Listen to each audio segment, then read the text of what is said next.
Bismillahirrahmanirrahim. Assalamualaikum warahmatullahi wabarakatuh. Well, today we're going to learn how to make dish of head folding napkin. Yes, jadi this is what we call dish of head ya. First of all, pertama buka dulu ya. Ini folded into two, kita jadi dua.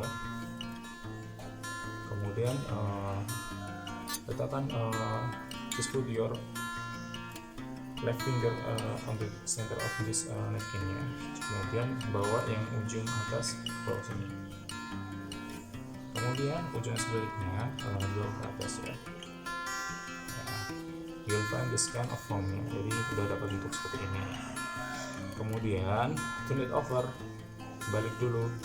Kemudian lipat jadi dua. Ini dua. Ya, rapikan. Kemudian ini dibuka ke atas.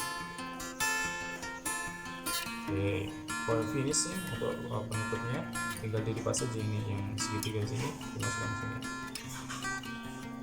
Oke, terakhir dibalik, kemudian sisanya dimasukkan, dikuncikan di lipatan yang sebelumnya. Oke,